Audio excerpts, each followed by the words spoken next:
Okay, أعوذ بالله من الشيطان الرجيم. بسم الله الرحمن الرحيم. Alhamdulillahi Rabbil Alameen. All praise is due to Allah subhanahu wa ta'ala, Lord of the universe. As-salatu was-salamu ala Rasulillah. May the peace and blessings of Allah be on the Messenger of Allah. Rabbi shrah li sadri wa yassir li amri wa hlul uqdatam min lisani yafqahu qawli. Assalamu alaikum wa rahmatullahi wa barakatuh. Are you supposed to respond to Assalamu alaikum wa rahmatullah?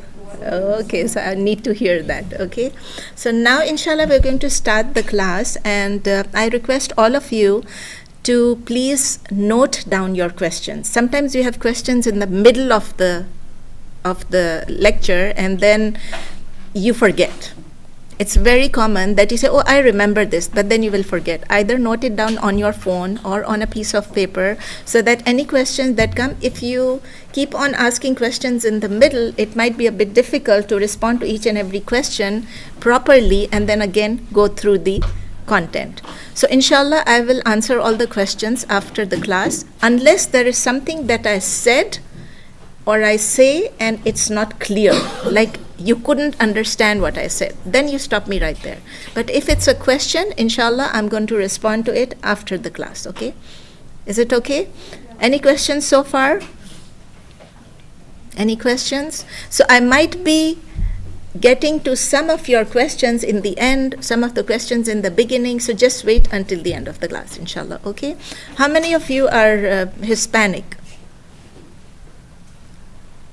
Most of you are, okay. So, because we were thinking of doing a simultaneous translation. I don't speak Spanish. No, but we were thinking of doing that I will say in English, and then a friend of mine is going to translate the whole thing into Spanish right now. But it would be like 4 hours, so we decided we'll do it in English, inshallah, and then whatever the material is, it can be, I will send you the material if in Spanish, and we have also books translated. The book of Sheikh Mustafa Umar, who is the CEO of this, the director of this university, and then we can send it to you, inshallah. I wanted to give it to you today, but somehow we couldn't get it. And inshallah, our friend Amal, she can also help you in translating whoever cannot understand the English bit. If you are good in English, no problem, because we are going to do the whole thing in English, not in Spanish. Is that okay? Okay with you? Okay, so let's start. Today, inshallah, we will be discussing how to perform the salah. It means how to pray, right? Salah, you know the word salah? It means to pray. It means to connect to Allah, right? So this is a class specially for salah, not for anything else. But you, after the class, you can ask me any questions that you want to, which may be related or unrelated. So Allah subhanahu wa ta'ala says in the Quran that salah or prayer, it brings people closer to Him. We get close to Allah by praying the salah, and Allah also says in the Quran that it keeps people from immoral and indecent conduct. So if we feel that we are praying our salah and we are still being indecent or immoral, it means there's something wrong with our salah. This salah should prevent us from all kinds of indecency. The Prophet ﷺ said that prayer purifies, or salah purifies sins, just like a person is purified from dirt when they take a bath. Bathing keeps you away from dirt, right? Similarly, salah, 5 times prayers, keeps you away from any impurity. So the 5 daily prayers that we keep on talking about, which are obligatory upon Muslims, it is an essential part of being a Muslim. It is an essential part of being a believer in Allah. It is one of the main factors which differentiates between a Muslim who takes religion seriously from the one who does not take the religion seriously. Okay? So prayer is obligatory upon all Muslims who are adults and who are sane. Who are adults and who are sane. Now, who is an adult in Islam? A boy is considered to be an adult when he has his first wet dream. He is an adult. His first wet dream will make him an adult. A girl is considered to be an adult also when she has her first wet dream. Or if she doesn't have a wet dream, then when she has her menstrual period start. Okay, very clear for the boys and the girls? If none of these happens, no wet dream, no periods, then at the age of 15, according to Islamic, according to the lunar calendar, when a boy or a girl reaches 15 years of age, that means he or she is an adult. Everything clear so far? So it is obligatory upon all adults, Muslim adults, to pray these salah, the 5 times salah every day. However, children should be taught or can be taught how to pray they should be taught at the age of 7. The children should start learning about prayer. It's not that they should start praying at the age of 7 and you should be strict on them. No, they should start learning about prayer at the age of 7. And by the age of 10, the parents must make sure that they know how to pray. They know how to pray. Okay, I told you about adult. Now, I told you 2 things. A person has to be sane and adult and sane. I talked about adult. Now, I'm telling you who's sane in Islam. Who is considered sane in Islam? A person who is afflicted with any illness, mental illness, or any defect that impairs their intellect, then they are not obligated to pray. But the parents may still teach them how to pray. If they have the capability of learning, make them learn how to pray and make them pray. Whatever they pray, they will not be held accountable, but the parents get the reward, right? So even if a child is not able to pray, doesn't have the mental capability, has a defect, then still teach them how to pray. Okay? It won't be fard on them, it won't be obligatory on them. Now let us move to the prayer timings and the units of prayer. Prayer timings depend on the position of the sun. Position of the sun. So the timings change every day and they vary from place to place. Every day, if you notice, if you have the prayer timings on your phone or you look at the calendar, it changes almost every day. There's hardly any day when it stays the same. I'm not talking about all the prayers, but the prayers which are affected by the sun, like the Fajr prayer and the Maghrib prayer. They change almost every day and they vary from place to place. Each prayer period lasts for a certain amount of time. It's not that the prayer time starts and you have to pray right then and the time finishes. No. Allah subhanahu wa ta'ala has given us enough flexibility. Some prayer times last for hours. So prayer must be prayed within that time frame which Allah subhanahu wa ta'ala has given us, within that time frame. I'm going to tell you when the time starts and when it ends. The first prayer in the morning is the Fajr prayer. All of you know the names of the prayers? All of you know the names of the Fajr, of the prayers? Okay, it's good to remember. Just note these names so that next time if somebody is talking to you about Fajr, you know it's the morning prayer. It's the morning prayer or the Fajr prayer. It consists of 2 units of prayer, 2 rakat of prayer. In Arabic you say rakat and in English you can say 2 units. I don't want you to get bogged down by the Arabic terminologies. I will try to use minimum Arabic terminology, okay? Fajr is the morning prayer. If you don't remember Fajr, just remember morning prayer. The morning prayer, the time starts at the appearance of dawn. And what is dawn? When the line of light first appears in the sky. Not the vertical line, the horizontal line. It first appears in the sky. You won't be able to see it here in the city, like in LA or Orange County. But if you go slightly away from the city, you can actually see the line when it comes up. The horizontal line that comes when the Fajr time starts. It first appears on the sky and the time for Fajr starts. Not in the dark, not completely in the dark. And it lasts until the beginning of sunrise. And when is the beginning of sunrise? When the sun, you see the disk of the sun when it starts appearing above the horizon. When you first see the sun, it's coming up, it may be cloudy, you may not see. But that's how it is defined. That when the disk of the sun first appears on the horizon, that is when the time for Fajr finishes. So it's quite it's more than 1 hour. And in that 1 hour or 1 hour or 20 minutes that you have, you can say your Fajr time. You don't have to say it right at the start of the Fajr time, and you shouldn't wait until the end. Try to do it at a good time when you have enough time and you can pray comfortably and you can concentrate or focus on it. The Zohar prayer, this is the afternoon prayer, the midday prayer or the afternoon prayer. The time for Zohar begins when the sun is right on top, and then it crosses that level and it starts to decline from the highest position. The sun is vertically up, and that is the highest position. And as soon as the sun moves from that position, it crosses the highest point and starts to decline. The time for Zohar starts. And have you ever noticed your shadow at the time when the sun is on top? Anybody? Have you noticed your own shadow? Next time try it. You girls, you should try it, inshallah. You can stand in the sun, or you can put a stick in the sun if you don't want to do that. You can put something in the sun, or you can stand yourself. You can see the shadow. It will keep on reducing until there's a time when either you will have no shadow or very small shadow, the smallest shadow that you can have of yourself. It will be right where you are standing. That means the sun is right above you. When it crosses, then you will see that the shadow starts becoming bigger. So the time for Zohar, or the midday, or the mid-noon prayer, whatever you want to say, afternoon prayer, it lasts until the shadow of an object equals to itself, except what? The minus the shadow of the noon. Yani you have your own shadow, which may be this much, right? So how do you do that? You take a stick, you keep it here, and you see when is the shadow the minimum.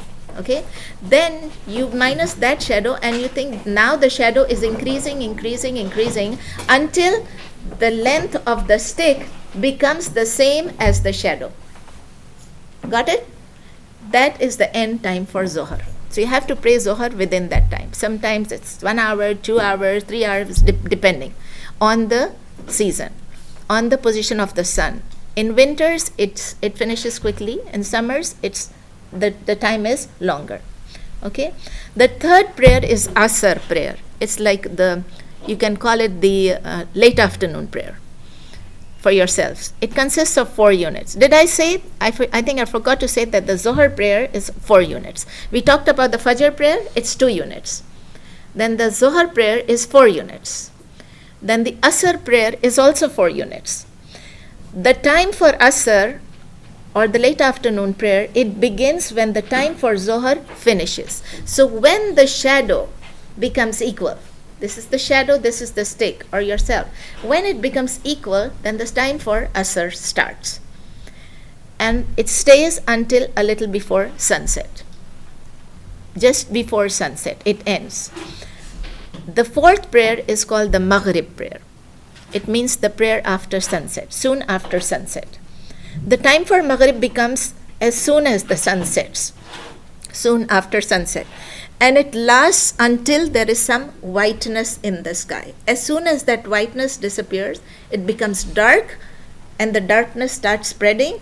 The time for Maghrib finishes. And what happens? The time for the last prayer, or the Isha prayer. Isha prayer is the last prayer, that is the night prayer. It starts at that time when the time for Maghrib finishes. It is again 4 units or 4 rakat, and it lasts until Fajr according to some opinions, and it lasts until past midnight according to other opinions. It is better to pray before midnight, but if for some reason you haven't prayed, don't consider it to be, no, now there's no time, I can't pray. Suppose you are working, you are at a job, you are traveling, you are somewhere, or you are not well, and the time for Fajr is approaching. Then you pray your Isha if you haven't prayed your Isha. You still have time to pray Isha until the time for Fajr starts. And nowadays you have so many programs, you have so many things in your phone that give you the time for prayers. You don't have to worry about these things. Why I'm explaining? Sometimes you want to tell a new person, they might be thinking, oh, how do I find out? It's not in my phone, it's not in my laptop, I don't have a calendar. It's good to know these things. It's good to know these things. It increases your knowledge about Islam. Okay, the most suitable program for the US, if you want to go and check online, the most suitable program is the ISNA prayer time, the Islamic Services of North America, ISNA. ISNA. For North America, that is because there are different time zones, and different countries fall into a group where they calculate the prayer timing according to some according to the position of the sun, of course, but according to the angle as well. So we are not going into those details about how you will calculate, because you don't need to know that. It's already here. But if you go to some countries in the Middle East, if you go to Malaysia, they will have their own way of finding out. For example, you go to Saudi Arabia, they will follow the Qura. If you go to Pakistan, you will have the Islamic, the Karachi University thing. If you go to some other place, they will have another, like the Egyptians will have their Egyptian way, so for those countries. So it is best to follow the timings of your local masjid or of your local Muslim community. That's the best way. A few minutes here and there always happens. Okay, so now we know the prayers, timings, and we know the units of prayer. We will discuss how to pray in a little while. Before you start praying, the prayer has certain conditions. Without those conditions, your prayer will not be valid. You have to understand this. Your prayer will not be valid. These conditions have to be fulfilled in order to pray correctly. I'm not frightening you. I'm just letting you know the conditions. Okay? So what are these conditions? Anybody knows? Number 1, yes. Making wudu, yes, that's one of these. Anyone else? Okay, so let's start. The direction, correct. Anything else? Okay, let's start. The first condition is you have to make sure that the time for prayer has entered. It is already time for prayer. Like you cannot, if Zohar starts, for example, if Zohar starts at 12:45, and you say, let me pray at 12:30, I have to go somewhere. That is not allowed, okay? That is not allowed. If you say the Fajr time will start, the Isha time is going to, Fajr normally people are not out, so they pray on time. But Zohar, Asr, Asr time is going to start at what? It's going to start at 4:30, let me pray at 3:30 instead. No, you can't do that. The prayer time has to enter, and then you can say your prayers. Allah has said that in the Quran, that it is prescribed and at stated times, and you have to pray in that time. You cannot pray before the time starts. Then you have to make sure, second condition, you have to make sure that your clothes, your body, and the place where you are praying is free of impurities, is free of najasa or filth. Najasa is Arabic, so I'll just say filth or impurities. It's not like, that the children have done something over here, or an animal has done something over here, you go there and stand there. No, this is, if you see something, if you don't see something, it's considered pure. If you see something impure, then you have to move away from that part. Or you have to clean it, or you have to move away from that place and clean the place where you are praying. Another condition is that you have to make sure that you are in a state of purity. Purity means ritual purity, which is like just now the sister said, you have to make wudu. So what is the recommended way to make wudu? Because wudu is obligatory for prayer, you must know how to make the wudu. Otherwise, how will you enter into the prayer? How will you pray? So how to make wudu? Anybody knows how to make wudu? You guys? No? Who knows? Raise your hands. Okay, mashallah. Half the class knows. Anyways, make a sincere intention in your heart. The intention is not to be verbalized. It's in your heart that you're making wudu. Allah knows you're making wudu. You make your intention. Why do you go to make wudu? Allah knows, right? So it's just the intention. I'm not just going to cool down. I'm not doing just to wash my face.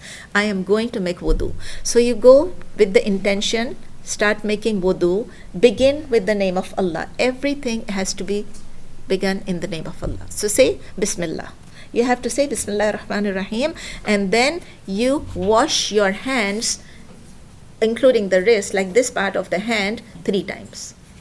Yes. Can you say that again slower? The Bismillah. Can you say that?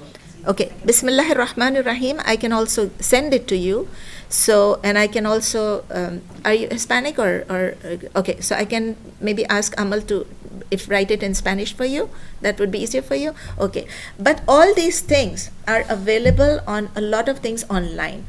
Sometimes you get confused where to get it from. Is this authentic? Is that authentic? There are many different opinions. So that's why we had this class, because a lot of my students in the other class had a lot of questions. So we said, okay, we'll have a class on prayer. This was unscheduled. It came up, and alhamdulillah, we could do it because we had the place and we had the time, so we could do it, alhamdulillah. So you start by the name of Allah. Everything you start, you say Bismillah. Bismillahir Rahmanir Rahim means I begin in the name of Allah, who is the most merciful, who is always merciful. Okay? Then you wash your hands up to the wrist 3 times in the water. Then you cup your right hand, take your right hand, make it like a cup, and fill it with water, take it in your mouth, and swirl it, and then spit it out. Like rinse your mouth. Easily, in easy words, I would say just rinse your mouth. Take water in your right palm, make it a cup, put it in your mouth, rinse your mouth, and spit the water out. Do this 3 times. Okay, let me tell you again. Whatever you're doing, most of the things I will tell you, do it 3 times. If there is little time and your prayer time will be gone by the time you make it 3 times, make it 1 time. Minimum 1 times, maximum 3 times. But be consistent. If you do 1 time, then everything 1 time. If you do 2 times, then everything 2 times, except for some things which have to be done only once. And I will tell you what things are to be done only once. So wash your wrist 3 times, cup your hand, put water in your mouth, rinse your mouth, spit it out 3 times. 1, again take the water 3 times. Not spitting 3 times, everything is 3 times. Okay, taking the water, putting in your mouth, swirling it, and then spitting it out. Then again take the water in your right hand, again cup it in your right hand, fill it with water, and sniff it into the nose. You put it in your nose and you blow the water out. You need your left hand, you can blow it out. Take the water in your right hand, put it in your nose, and blow it out with your left hand. Again, do this 3 times if you have time. That is the sunnah, to do 3 times. It is also the sunnah to do 1, 2, or 3 times. It's okay. Then so you did your hands 3 times, you rinsed your mouth 3 times, you sniffed the water inside your nose 3 times. Now you cup both your hands. Take both your hands, fill them with water, and wash your entire face from ear to ear, from here to here. Okay, ear to ear and forehead to chin. Wash the whole face, not just putting water like this. I have seen people who take water and who just do this. No, that's not it. You have to wash it. The word is washing. So take water, the water should flow on your face. Do this 3 times again. Then wash your right arm from all the way from your fingertips. You have to take water and wash your right hand up to the elbows, including the elbows. Okay, do it 3 times. If you find difficult, if you're not into the habit of doing this, like we do it and we cup it and we go like this and then we go like this, right? If you can't do that, just put your hand under the faucet, under the tap, and make it like it should be washed again, up to the elbows, including the elbows. Okay, do it 3 times. Same thing then do with your left hand. Wash your left arm, take the water, it should come up to the elbows from the fingertips, and it should go all over your hand, including the elbows. Do this 3 times. So your right arm is done, your left arm is done. Then you wet your hand. Don't fill it with water. Just wet your hand and wipe it over your entire head like this. It goes like this, not up to the neck. Don't include the neck.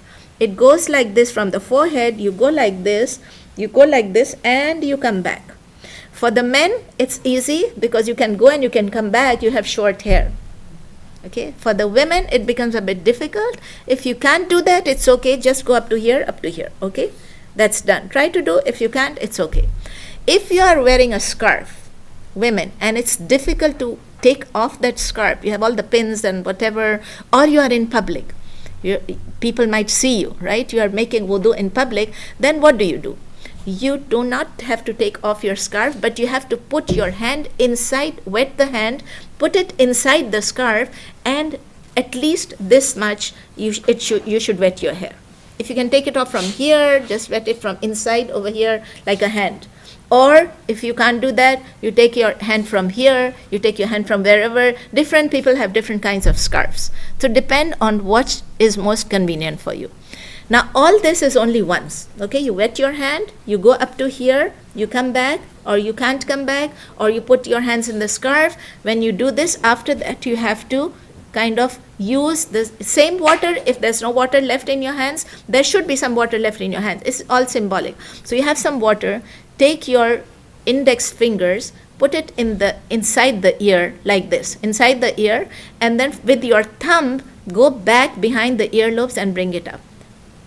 You're not cleaning anything.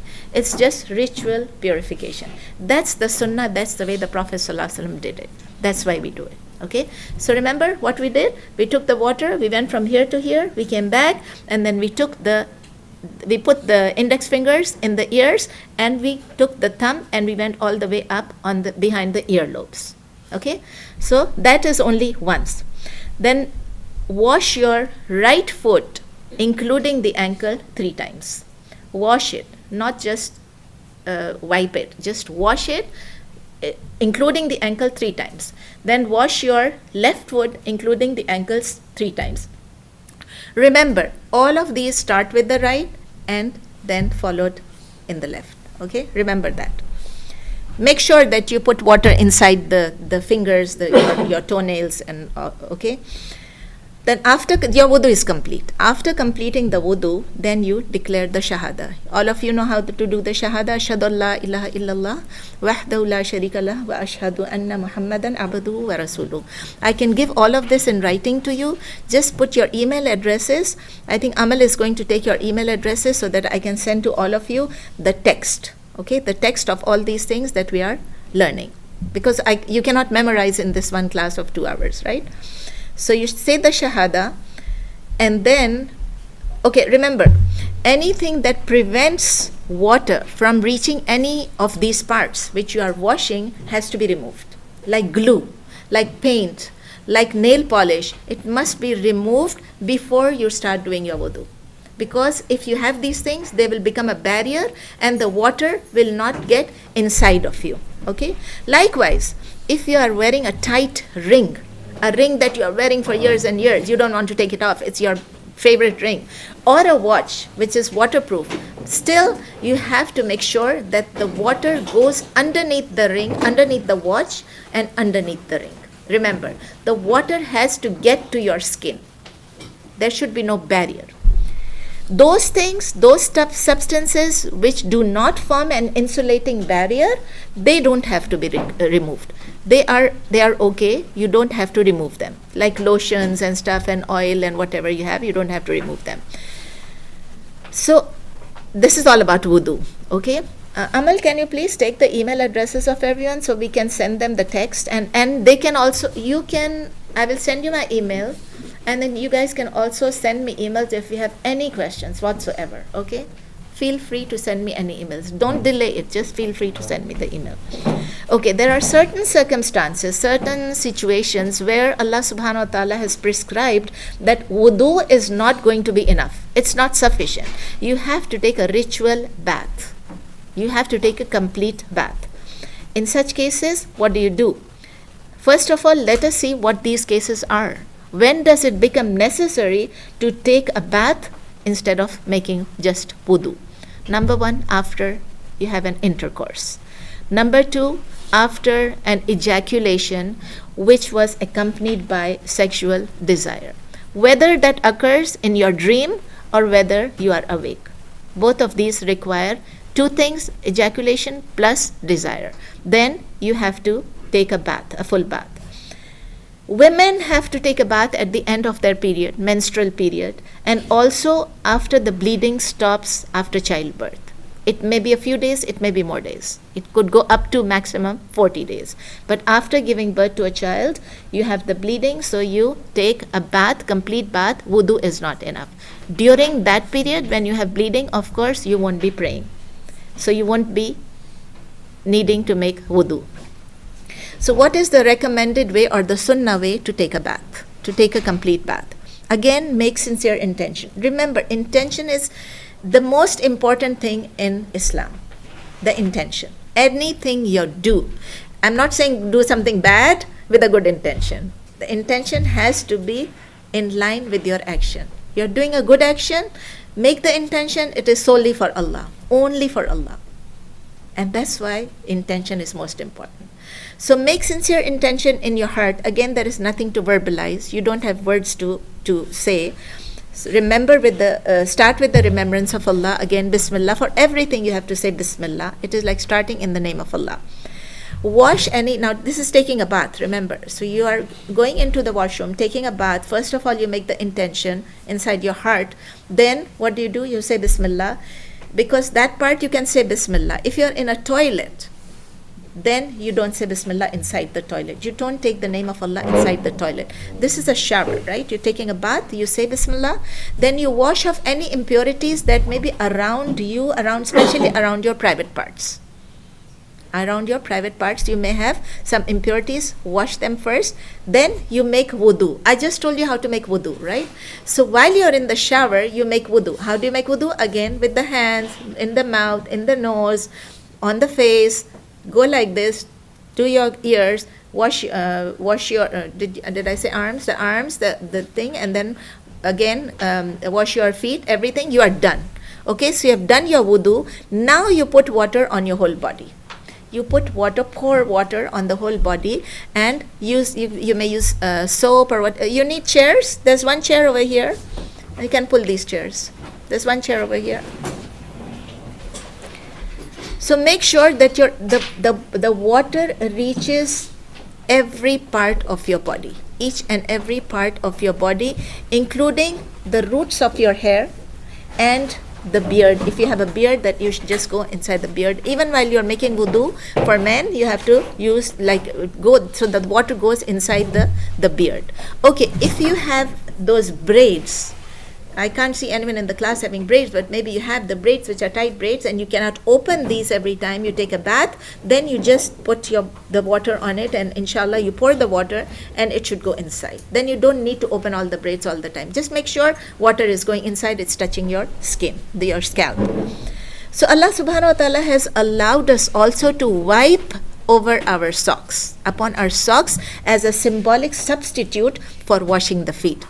But in order to do that, again, there are certain conditions which have to be fulfilled. Now, what are these conditions? Number one, first of all, you must have made a wudu or taken a bath. You can't just say, oh, I'm just wiping on my socks without having wudu. The first time you will have to do wudu, or you will have to do a ghusl, yani take a bath. Then you put on your socks while you are in a state of wudu. While you are in a state of wudu, your wudu hasn't broken. You know how the wudu breaks. There are many things that break your wudu. You go to urinate, you pass air, you faint out, you go into a deep sleep, then your wudu breaks. So all these things, if nothing of these have happened, you are still in a state of wudu, of purification. Then what do? You wear your socks after making wudu or after taking the bath. And those socks must cover your entire feet, not your legs, your feet, and including your ankles, because that is the area which needs to be washed during wudu. Okay, so you just wear the socks, and then when you are in need of wudu again, now you wore your socks. First thing in the morning, you did your wudu or ghusl, your bath for fajr, for the morning prayer, and then what did you do? You wore your socks.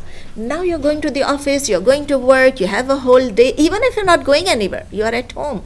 Allah gives us this concession. What do?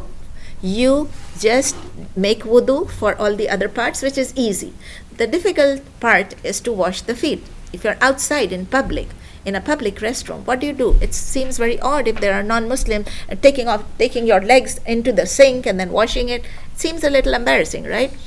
So it's easy that you wear your socks, and then when the time for wudu comes, you do all the wudu except your feet.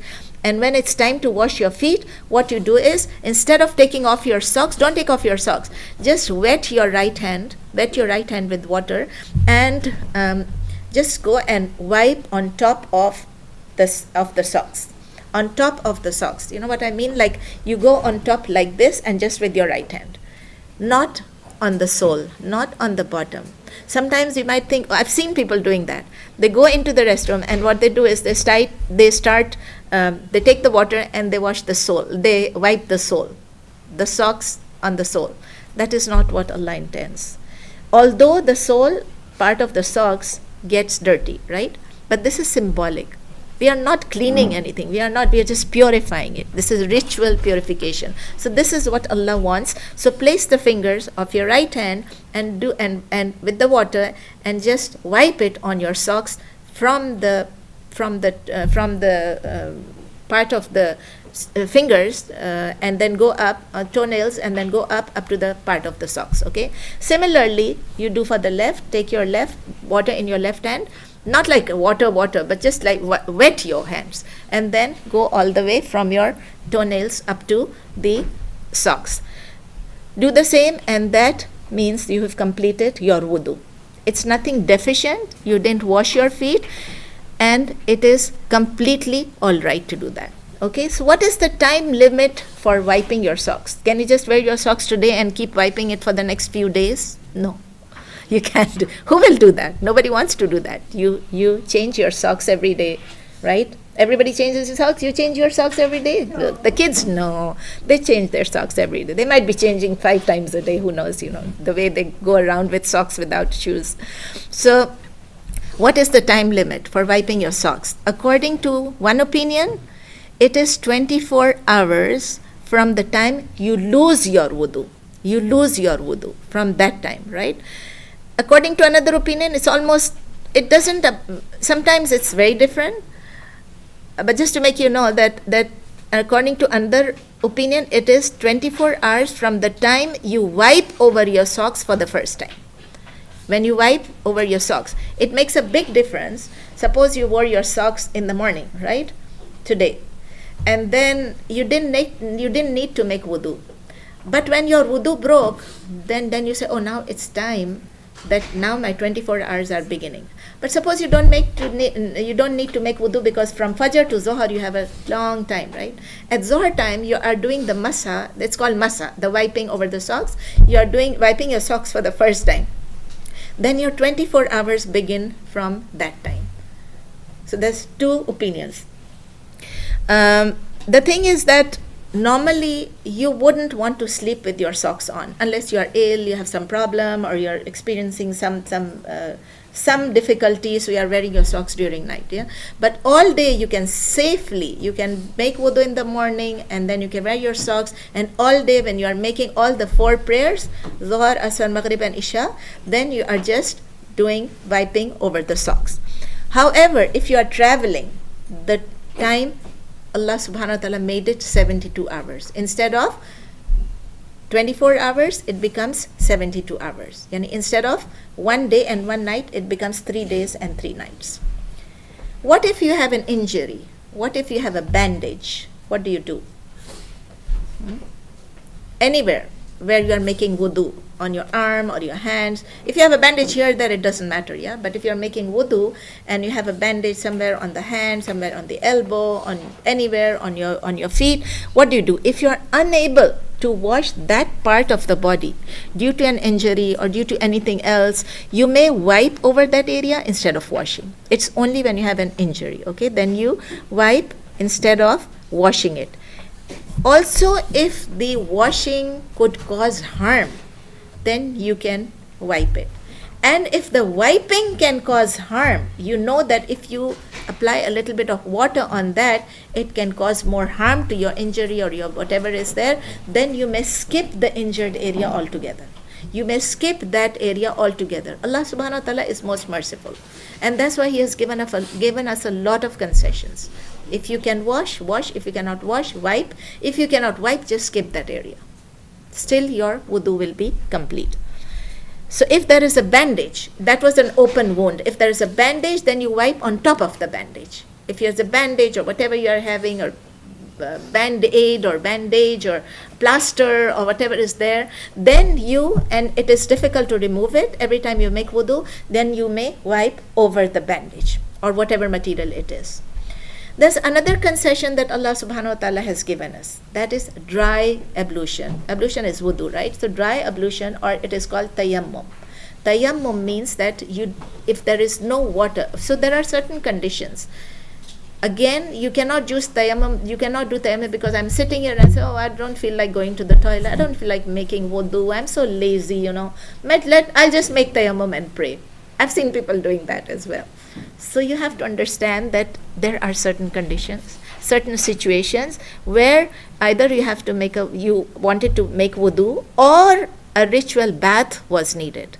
Even if you are impure, like a ritual impurity, and there is no water. So number one is water is not available. Then what do? You make tayammum. I'll show you how to make tayammum. If there is water, but you are not able to use it, for example, you are traveling, you may be hiking, and you have just one bottle of water, and suppose you are so thirsty that you just keep that water for drinking. Don't use that water. You can do tayammum in such cases. Okay? So if the water, third thing is, number one was if there is no water.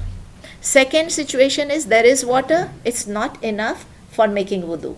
There's just enough for your drinking purposes. And you have a long hike, you are traveling, use that water for drinking, make tayammum instead of wudu. Third point is if you need to take a bath, a ritual bath, but there is water only enough for wudu, you cannot substitute your bath with wudu. Remember that. You cannot say, I'll make wudu instead of taking a bath. No, that will not be sufficient. So if the water is not enough for taking a bath, then you do tayammum. Tayammum can substitute, the dry ablution can substitute your bathing, but wudu does not substitute the bathing. Okay, got it? Okay, if you are on a plane and there is water, of course on plane there is always water, right? There is always water in the toilets, unless there's some gross problems. Okay, so you go to the toilet, you make wudu. You can wear socks before you start your traveling, making wudu, wearing your socks, and 72 hours you can still do on it. So no travel nowadays is 72 hours, right? Unless you go on a boat or something, on a ship, on a train, but normally the plane rides are how much? Like 24, 48 hours. So you don't have to remove your socks, just wipe on the socks, but you make wudu, go into the toilet, use the sink, use the water. Instead of doing 3 times, just do it once, but make your wudu. If water is available on the plane, you cannot make tayammum. You cannot do tayammum, okay? But if you need to take a ritual bath on the plane, of course, which you can't unless you are in business class or first class. People like me are in economy class, so we don't have a place to take a bath. We don't have enough water to take a bath, enough place. So what do? Instead of, if you need to make ghusl, if you need to take a bath, what do? You do tayammum. You cannot substitute, remember, you cannot substitute the bathing with wudu. Okay, if you're driving a car, if you're in your car, what do? It's time for prayer. And I told you in the beginning, the prayer timing is not like, you have to do this prayer in 5 minutes, in 10 minutes. No. You are in the car, you should stop at a convenient place, not necessarily in 5 minutes, not necessarily in 10 minutes. Wherever you think there's an exit, there is a place, you can go out and you can stop, and you can, wherever you find water, make wudu. So many fast food restaurants on the way on any highway. Again, I'm going to tell you about some other discount for traveling, so you will know that it's not necessary to stop on the way and to make wudu. I'll just tell you about that. So when you're driving a car, even if you're not on a highway or something, if you're coming home, you got caught in traffic, and the time for prayer is like, going, it's about to time, it's getting dark, and I haven't said my Asr prayer. What do? You stop the car somewhere, go to a restaurant, go to a mall, wherever. Usually we go to where? Starbucks. That's the cleanest place to go. That's the best place to go. They don't stop Muslims from just going, not ordering something. You just go there and you make wudu. And they don't stop you. Some restaurants have written over there, only for people who are using this restaurant, taking food from here, right? Only for customers. So if you are driving in a car and there is a possibility that water is nearby, you should wait a few minutes. You should complete some more miles, and then you must go and search for it. But if you don't find any water, and the time for prayer is ending, then you may make tayammum. If you are confident, if you are sure that you will find sufficient water before the end of the prayer time, it is better to wait and find that water and then pray. Better to pray with water instead of, but don't miss your prayer. That's it. Also, you're allowed to make tayammum when you have water, but the water will make you more ill. It's going to harm you. Then you don't use water, just make tayammum after surgery, things like that, after an injury. Now, how I've been talking about tayammum. How do you make tayammum? Very easy. Again, what is the first thing? Sincere intention in your heart. You're doing it only for Allah. Number 2, reciting Bismillah, the name of Allah. These 2 things are common in everything that you do in Islam as a Muslim. Then what do is you're outside somewhere, soil outside, you see the soil, the dust, the mud, whatever is over there, just strike your hands, both your palms on the soil, on the dust, with both palms of your both hands, okay? And remember, it's only got to be something that is pure. That is like, it may be dust, it may be that the dirt which is like dust, it may be any rock, it may be sand. Like if you're on the beach, you don't find mud over there, you will find sand over there. It's the sand, or it could be pure marble over there, not likely to be here, but in some countries you see, or the regular clay, the soil, okay? So you put your both palms, strike the dust with the both palms, and then clear off the excess. Like either do like this, or just so that it's not like you don't have to put the mud on your face, okay? Remember, it's symbolic. It's all symbolic. So you touch it, and then you remove the excess dust or mud or soil, either by blowing or by doing like this, so that it goes away. And then take this and wipe your entire face once with those hands, and rub your hands with it. That's done. And then declare the Shahada after you finish that. Ashhadu an la ilaha illallah, right? You do that. There is another way of doing it, that you, instead of doing it once, you do it, there are different opinions. So you do it once, wash your, wipe your face, do it again, and then your hands up to the elbows. So again, there's difference of opinion about whether it is only the hands or is it the elbows included. Whatever you feel like doing, whatever you feel comfortable with, whatever your sheikh says, if they say no, this is not correct, this is correct, it's up to you. You can follow the sheikh, okay? Because there are legitimate, valid difference of opinions. Okay, remember, non-availability of water is not a valid excuse for not saying your prayers on time. You know that, right? Because if you don't have water to take a bath, still you make tayammum. If you don't have water to make wudu, still you make tayammum. So in all these cases, you can see that Allah subhanahu wa ta'ala has given us concessions so that we can pray our salah on time. We pray on time, not to miss the prayer. All these exemptions are, so we pray on time. Okay, the next requirement, we talked about wudu, we talked about these things. Now the next requirement that we were saying, what are the conditions for prayer? To make sure that your body is covered properly. For males, the essential, basic essential, like at least they should cover from the navel to the knees. Navel to the knees should be covered, and then also it's better to cover your shoulder. So if somebody is wearing shorts up to the knees, and then people object, oh, this man is coming with shorts, this man is coming with short sleeves, no, his prayer will not be accepted. That's not correct. You don't have to wear a cap in order to pray. You wear a cap, fine, there's no problem with it. You wear long sleeves, that's okay. You wear a thobe, you wear shalwar kameez, everything is okay. You wear your Spanish dress, your whatever dress, it's okay, as long as you are covering yourself, right? Because you're going in front of Allah. It's a meeting with Allah.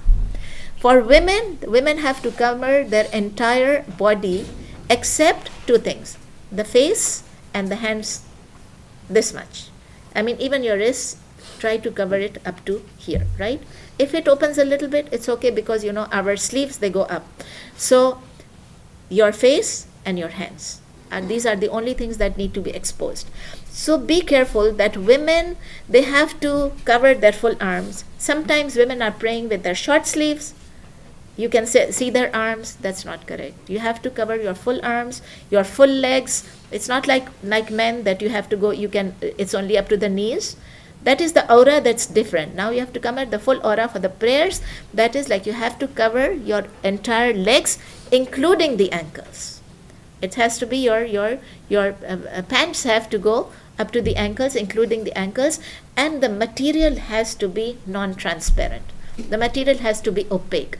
Sometimes women are wearing some kind of a scarf or sometimes of some kinds of clothes, but you can they are so see-through, so that's not allowed. You have to cover your whole body. It's best to keep something for your prayer, like you see the prayer.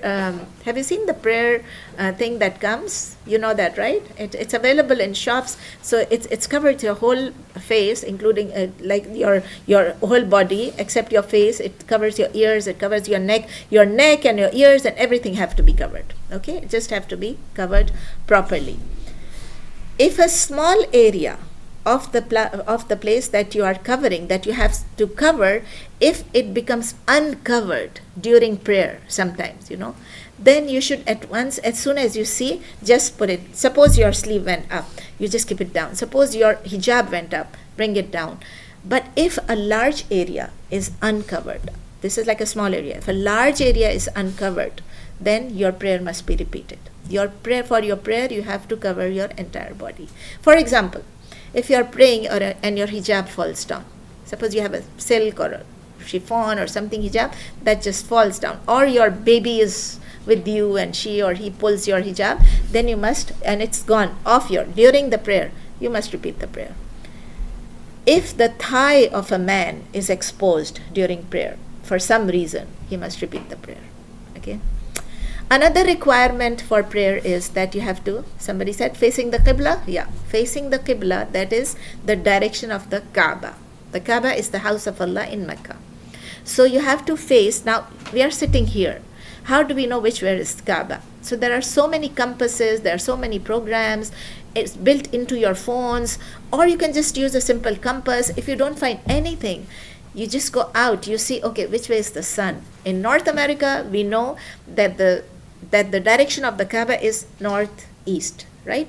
So you will face the northeast. It's not northeast over here, it's like this way, but since I'm talking to you, I'm just saying northeast. So if you say this is east, this is west, this is north, then you face towards the northeast. If you are somewhere else, you may be facing somewhere, because you have to face the Kaaba or the Qibla. So whatever you can use, you use a compass, or you can calculate on the position based on the position of the sun, the moon, it's night time, you're in a desert, you have gone camping, where is the Qibla now? And you don't have a phone, your phone doesn't have reception, what do? You look at the stars, you look at the moon, you try to make a educated guess. If you cannot figure out the direction of the Kaaba in any way, just estimate by looking at the direction of the roads. Sometimes they're there, okay, this is the road we came on. This is an east-west road. Especially in the US, you're going south, you're going east, you're going west. Try to make a good guess from that. Even if you can't do that, ask somebody who's there, which way is north? I mean, if he's not a Muslim, you will say which way is north. Then you calculate. Use your best judgment. If there is no way that you can find the direction of the Qibla, just say it in any direction. Just say it in any direction. But after you've tried.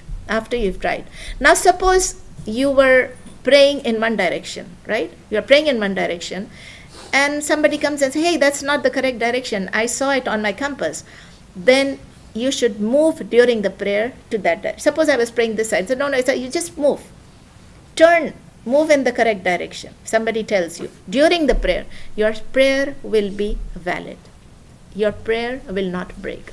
However, if you discover that you prayed in the wrong direction, and you finished your prayer, you don't need to repeat their prayer, because you already tried your best. If you didn't try, you just say, oh, let me pray, Allah is everywhere, I can just say, no, that attitude is not correct. Allah is watching, He is everywhere by His knowledge, but the thing is, He also asked us to face the Qibla. It's in the Quran, okay? So you may pray in any direction. If you just can't find, you have tried your best and there is no way to find. Now you're starting your prayer. Before you start your prayer, you know that you have to concentrate in your prayer. You have to have humility in your prayer. You are standing in front of God, standing in front of Allah. You have to be humble. How do you do that? How do you focus? How do you concentrate in your prayer? If you pray your prayer perfectly in the physical sense, all your actions are correct, but it is devoid of spirit and concentration, it will be like, you can say, a fruit which may appear to be clean and pure on the outside, but it is actually rotten on the inside. Do you want your prayer to be rotten? No. So try to get humility. There are some useful tips which I can give you. There are a long list of tips, but I can just give you a few to increase your concentration during your prayer. Before beginning your prayer, clear your mind from all other thoughts. Whatever you are thinking, business, work, job, school, exams, just forget it. Clear your mind. For that particular time, clear your mind from all other thoughts. Make sure you turn off or you mute anything that may distract you during your prayer. You have your food on the stove, put off the stove. Just put everything off. It is better to pray in a place where there are no distractions. So every part of and then when you're praying, you try to focus on the prayer by moving your lips and whispering aloud. If you're just playing, you can't concentrate fully. So move your lips. You have to move your lips so that you can hear your own voice in your own ear. Not like the whole world should listen to you. It's just like your sound should come. You should be able to hear it yourself. It will help you stay focused. Then before starting the prayer, once you've learned the prayer, you try to understand what the prayer means, what the wordings of the prayer mean. Because you will be reciting in Arabic, right? So you have to try and understand the meaning, the translation. Try to learn the translation of the prayer and try to reflect on the meaning of the prayer when you are saying any of the phrases, any of the ayat, any of the verses. When you say Alhamdulillahi Rabbil Alamin, you should have in your mind, okay, yes, I'm talking about Allah, that all praise and all thanks they belong to Allah. And who is the Lord of all worlds, who is the Lord of universe. So it's like this, you will have concentration. We are thinking about the meaning. And then whenever you say Allahu Akbar, when you start your prayer, when you say Allahu Akbar means Allah is the greatest. Then you keep in your mind that Allah is the greatest, meaning He is greater than whatever you are thinking, whatever you might be thinking or planning before the prayer. That statement, Allahu Akbar, should remove every other thought from you. So now let us start the actual prayer. How do you do a 2-unit prayer, the 2 rakat prayer? Like I said, the Fajr prayer is 2 rakats, right? The morning prayer is 2 rakat. Alhamdulillah, the Prophet ﷺ taught his companions how to pray, and it has reached us from generation to generation. So first of all, like I said, select a place where you will not be disturbed or distracted. What is the best thing to do? Stand facing to a wall. If there is a wall, just stand. If this way is Qibla, you stand here so you are facing the wall, so that or a pillar in the room or something. You face a wall, you face a pillar, so that any distraction that comes, you can avoid it. And I told you, like, you've put off your phone and everything. If there is no wall, there is no pillar, what to do? Keep like a chair in front of you, something large in front of you, so that no one crosses you. You don't get distracted. Everybody is moving from here to there. You have a chair in front of you. If you are praying on a prayer mat, you don't have to pray on a prayer mat, but if you are praying on a prayer mat, then the edges of that mat, it acts as a barrier for you. That is your space. So nobody should cross that while you are praying. Comes to intention now. You have selected the place, you are standing. Now you have the sincere intention again in your heart that this prayer is solely for Allah. I'm doing it for Allah. Again, no need to mention, to verbalize the intention. So be conscious of what prayer you are performing. Which time of the prayer, you can come here. Which prayer you are performing. You have to know that. In order to start your prayer, you have to know that. Then the first part of the prayer is while you are standing. You stand up straight with your hands on your sides, both hands on your sides. Your feet should be pointing forward, and your feet should be separated, like spread apart at the length of at least like 1 hand span, like this much. It should not be, you don't have to measure it. It's like just keep your feet a little apart, and it should not be like too far apart, like crossing your shoulders with, okay? Your eyes should be focused on the ground where you will be prostrating. And it is obligatory to pray standing, except if you cannot stand. If you are sick, you are injured, or you are unable to stand for some other reason. Okay, otherwise that part of the prayer is standing. So if you are sick, you have any injury, or you are unable to stand, then you may sit for that standing part as well. If you're not able to sit also, then you may lie down on your back, and like you're lying down on your back and you're facing the Qibla. This is the Qibla, so you're lying down on your back and you're facing the Qibla. And you pray with gestures. You cannot get up, you cannot stand, you cannot sit, so you're just lying down. If you think that the Qibla is this side, if the Qibla is this side, then you can also turn on this side, lie on your side, and put your face, face the Qibla. Because those are some of the essentials, facing the Qibla. So instead of standing, you are sitting. Instead of sitting, you are lying down. And in lying down, you just pray with your gestures. So many concessions, you see. All of this indicates that you cannot miss your prayer. You should not miss your prayer, okay? If you are on a plane, what do? You may just pray while sitting on your seat. You can't get up. Suppose there's turbulence. What happens? Suppose somebody wants to pass by and you're in the rows where people are passing. No, don't make it inconvenient for others. Just sit in your place and pray. So first thing what you do is you stand, make the intention, you stand, then you raise up your hands up to your shoulders or to the level of your earlobes. The shoulders or the earlobes, but no need to touch the earlobes. Without touching, right? Some people touch like this, some people go like this, some people go like this. That's not correct. Make sure that the palms of your hand are facing the Qibla, forward. So either you do this, it's all okay. Is this Allahu Akbar? Yes, correct. Allahu Akbar. Okay, do like this. No need to touch this, no need to do this, no need to go like this. Okay, all these are not correct. So what are you saying? You are saying Allahu Akbar, putting everything behind you, and it also means that you are surrendering, you are submitting yourselves to the Lord of the worlds, and you are leaving your own desires, and you are doing what He commanded. You are obeying Allah. This is the starting of your prayer. While you're raising your hands, I said you say Allahu Akbar. It can be just before, it can be after. It doesn't have exactly coinciding with like, oh, my hands have to come here and then I have to say Allahu Akbar. No, it's just before, after, right after. Allahu Akbar, you say, and then you start your prayer. So this is the starting of your prayer.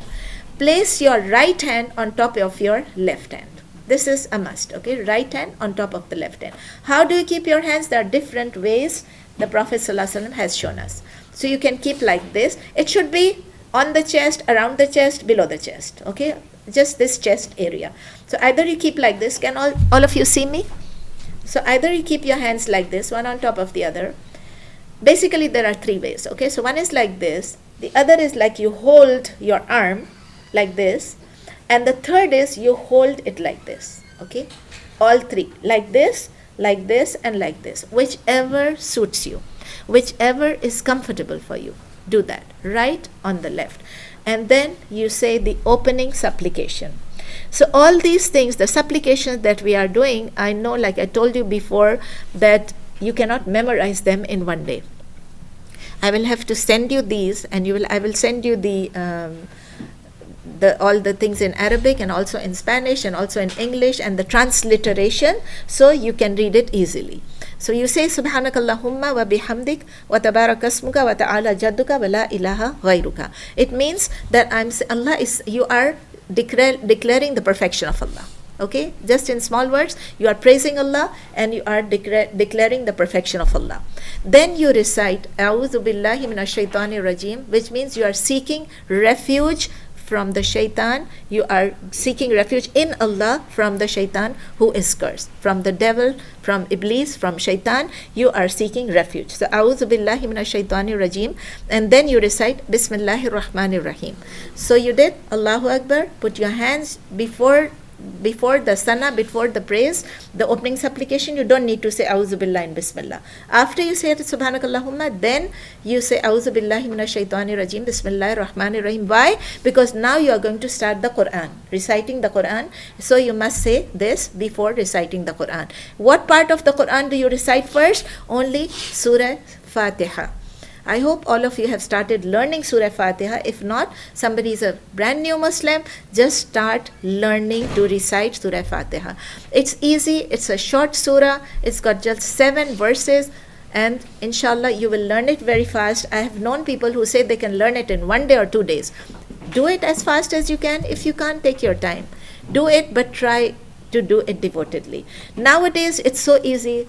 Put the Surah Fatiha in your, take a headphone, put it in your ears, just listen to it a few times. 40 times will make you memorize the whole Quran, So do it 40 times and you'll be okay, inshallah. So you say the Surah Fatiha, which is the first chapter of the Quran.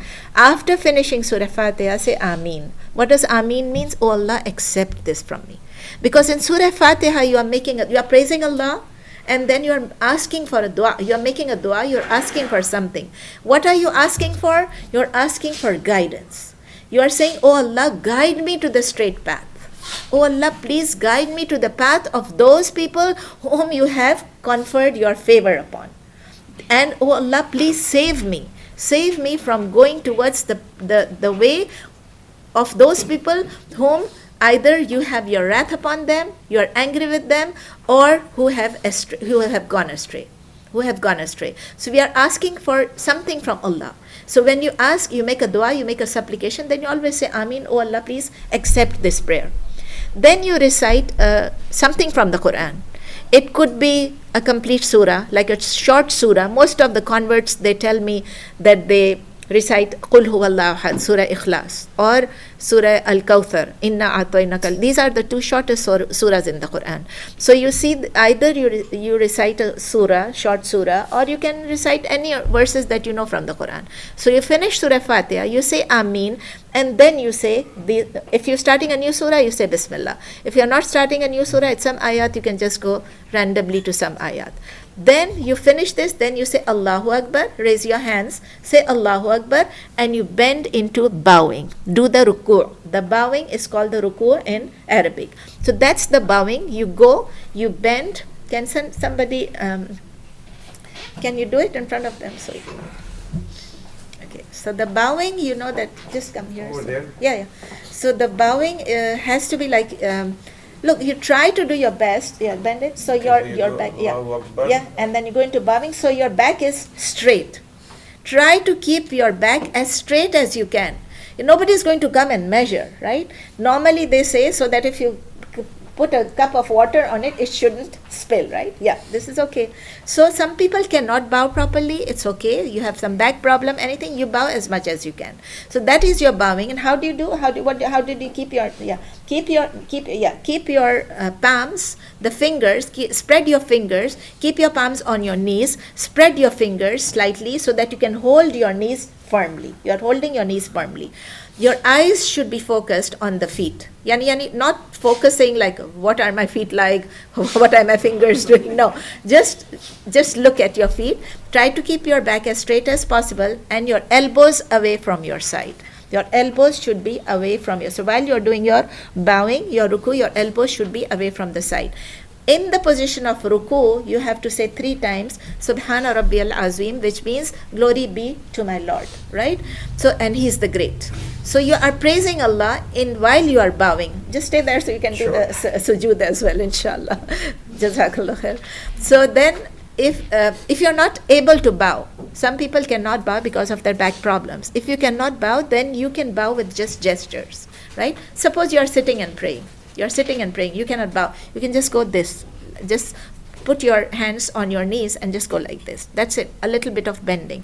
If you're lying down, you don't have to. You can't bow. You're just lying down. You just gesture. You're doing something that Allah knows that you are praying. And then, because if you can speak, you can pray. You can recite. That's what Allah wants. You are leaving everything else and you're obeying Allah, you are praying to Allah. So if you are unable to bow, you may bow with gestures.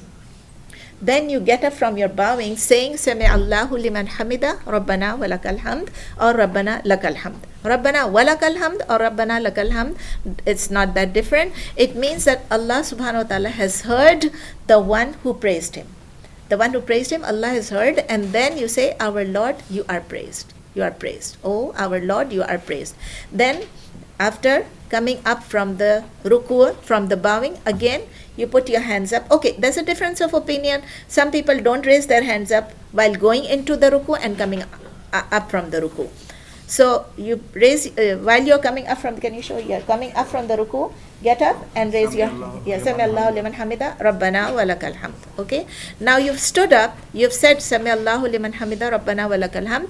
Then what do? Stand completely straight, not like halfway. I see some people who are halfway from the ruku and they go into the sujood. So sujood is the prostration. So let all your limbs come back to their position, go straight, original position, and then say Allahu Akbar again, and now go into prostration. So now you say Allahu Akbar and you can tell them, is it okay? Can you prostrate? No problem with your, okay. So with the prostration, you have to see how he sits. Face this side so they can see your, because prostration is you go with both your hands, put both your palms on the floor. You put your both hands on the floor, your fingers pointing towards the Qibla. You don't need to make pictures. We are going to send you. It will be online. Okay, you can just watch the whole thing. So unless there's something that will not come in the, so you can make. I'm not stopping you from doing, but I'm saying it's convenient that you. So you go on you put your forehead and your nose on the ground, which I think you understand, not a big problem. And then you can just see the brother how he's doing the sujood. Okay, so he's putting both hands on the floor. You can stand up if you can't see, you can stand up. So both your hands are on both sides of your, away from your head, like near your ears, or you can say near your shoulders, and your fingers are together and facing the Qibla. And make sure that your elbows are not touching the floor. Make sure your elbows are above the ground. Okay, so your elbows are off the ground and away from your sides. Your feet should be upright. Your feet should be upright. Your fingers, your nails of your toes should be facing the Qibla. So your feet are like this. Okay. Inshallah, I can send you pictures of that. I have some pictures if I can. It's like 7 points touching, 2 feet, knees, 2 hands. Yeah. So all of this is touching the floor. Then your the elbows are up. Your forehead and your nose is touching the floor. Your elbows are your feet are upright, and then keep space between your stomach and your thighs so that your body is spread out. You shouldn't like go on the floor like a. Don't spread out on the floor like a dog. Like a dog sits like fully, That's important that you keep yourself a little higher. So remember, this position is the closest to Allah. You are the closest to Allah in this position. You are the closest to Allah in this position. In that position, while you are closest to Allah, you say 3 times, Subhana Rabbiyal A'la, which means my Lord is perfect and He's the Most High. My Lord is perfect and He's the Most High. You are humbling down to Allah, the forehead, the nose, which is the everything that one thinks about. Oh, sometimes they say, oh, my face is so beautiful, my nose, my forehead, everything, your ego, your pride. You are putting everything down, being humble, close to Allah and praising Allah. Brother, you can sit, but you'll have to show again how to sit for the last rak'ah. It is so. So you say Subhana Rabbiyal A'la 3 times. If you are not able to say it 3 times, at least once is most important. Suppose you can't make it, there's no time. Just make it once. Okay. If you're unable to prostrate, then what do? You just, like you were sitting and you were bowing, you just go a little lower for prostration. Like you go this much for bowing, you go this much for prostration. That's it. It's just gestures. It's all symbolic. Then you rise up from the sajda, from the prostration, sit on the floor with your palms on your thighs near the knees, both hands like this. Keep your fingers together. Your eyes again should be directed at your knees, and then spread your foot. Okay. Your eyes should be directed on your knees and spread your. No, this is for the second rak'ah. This is okay. Yeah. Okay. You sit and then again go for the second sujood. Okay. I thought I'd done the second sujood. Do not rush for the second sujood.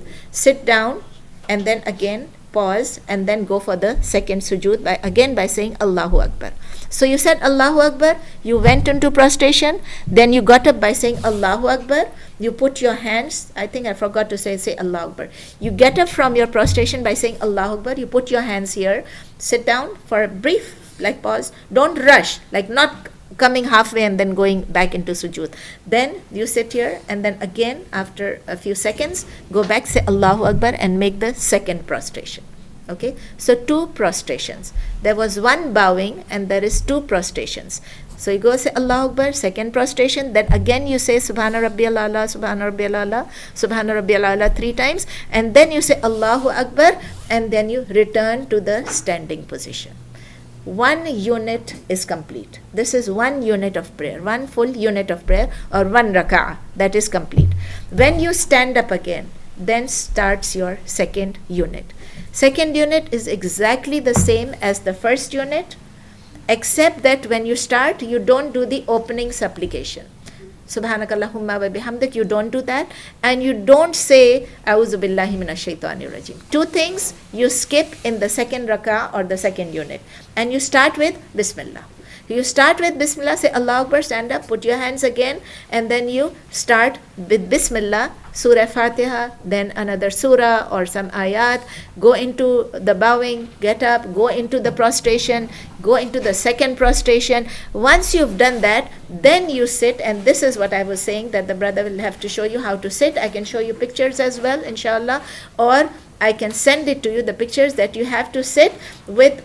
When you're sitting, your left leg, your left foot should be like this underneath your body. You sit on the left leg. Can you show? Do it here? Yeah, then they can see it. Yeah.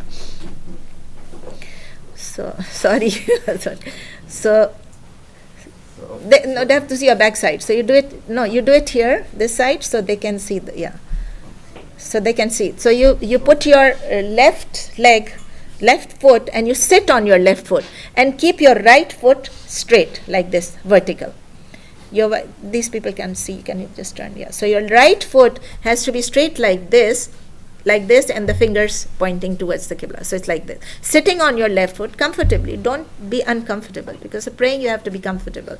Sit down on your left foot and then make your right foot like this, standing. If it's a bit here and there, it's okay. It's not like you have to be vertical exactly.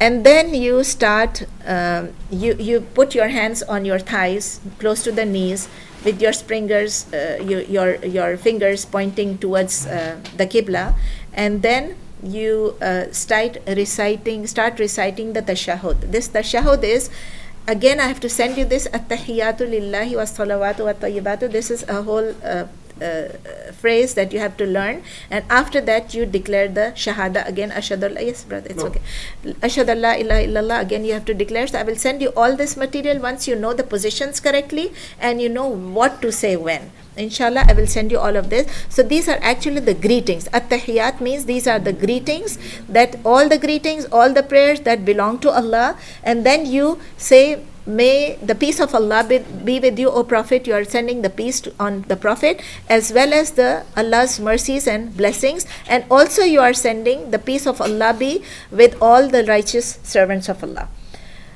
And then you declare the shahada, that you are said this, and then again you are making your shahada, confirm your shahada, that I declare that no one else is deserving of or worthy of worship besides Allah, and Muhammad sallallahu alaihi wasallam is his servant and his messenger.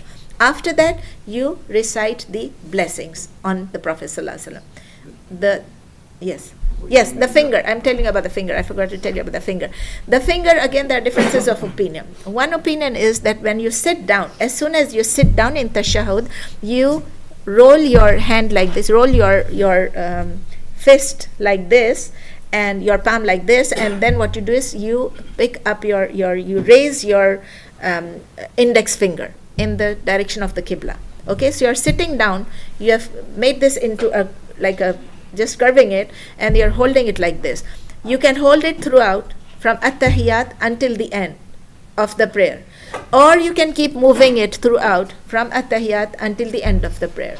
There is one opinion that you just don't do, just keep it like this, or you just keep it like this and you just raise it once. what I do is I start and I just make my fingers, I move my fingers until the end of the prayer. I start at tahiyyat and I move my fingers until the end of the prayer. So all these are okay, whatever you do. And then after saying the salutations to the Prophet ﷺ, Allahumma salli ala Muhammadin wa ala ali Muhammadin, again I'm going to send you all of this so you have all the material. So you say that, and Allahumma barik ala Muhammadin, again sending salutations on the Prophet ﷺ. Then you memorize some of the supplications that you can, anything that you can easily learn. Rabbana atina fid dunya, or you can say Allahumma inni a'udhu bika min adhabi jahannam. I can send you a few supplications that you can do. Maybe one is enough, but you can do 2, 3 more, as many as you like, before you end the prayer. Okay, now this is the second rakah, right? This is the second rakah, or the second unit of the prayer. Once you do all this, after the attahiyat and after the salutations and after the supplications, the dua, then what do? You make the takbir, you make the taslim. Taslim is what? Assalamu alaikum wa rahmatullah on the right side, and then assalamu alaikum wa rahmatullah on the left side. Your prayer is over. Okay, the 2 rakats or the 2 unit prayer is over. If it is a 3 unit prayer, like you did 2 rakats, but in Maghrib, I told you, for Maghrib prayer, the after sunset prayer, you have to pray 3 rakats instead of 2. What do you do then?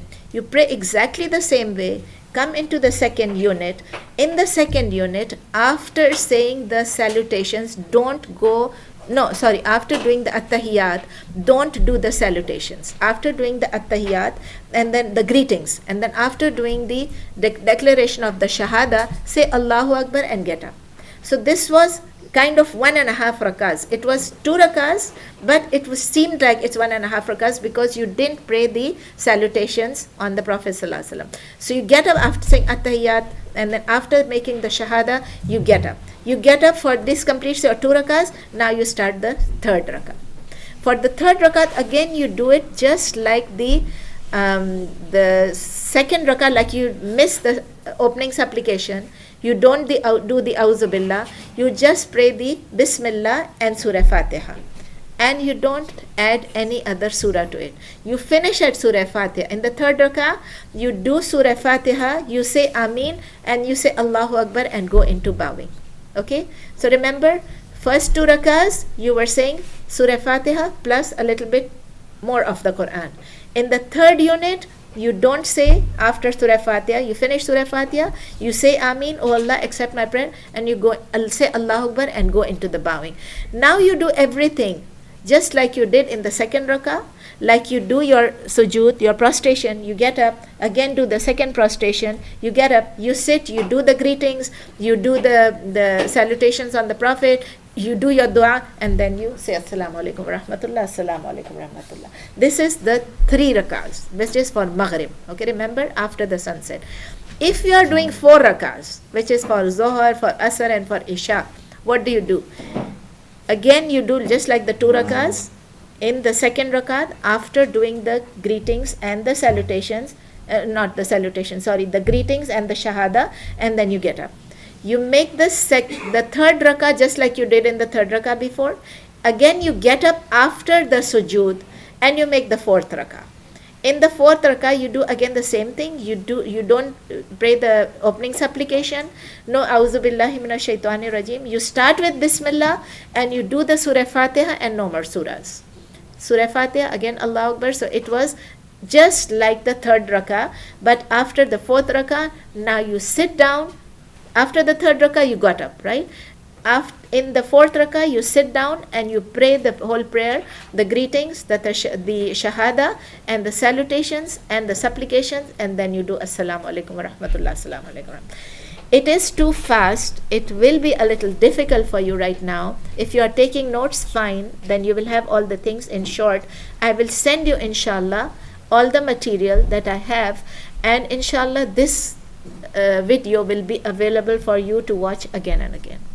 I will give you the link, inshallah, so you can watch again and again, inshallah. So remember, prayer is an obligation as long as you are conscious. Even if you can pray, barely pray with gestures. If you are unconscious for 5 prayers or less, like a whole day, you must make them after gaining consciousness. Like you were in a surgery or something, or you were unconscious, accident or whatever, God forbid, then when you gain consciousness, you make that prayer for the whole day. However, if you are unconscious for more than one day, it's more than one day, then there is no need to make it up. It is for consciousness, okay? After finishing the prayer, there are some azkar, there are some ways of remembering Allah, and I will inshallah send you that also. I'll quickly go through it. When you say Assalamu alaikum wa rahmatullah, Assalamu alaikum wa rahmatullah, then you say Astaghfirullah, Astaghfirullah, Astaghfirullah. I think most of the converts have learned how to say Astaghfirullah. So you say it like 3 times, Astaghfirullah. It means I'm seeking forgiveness from Allah.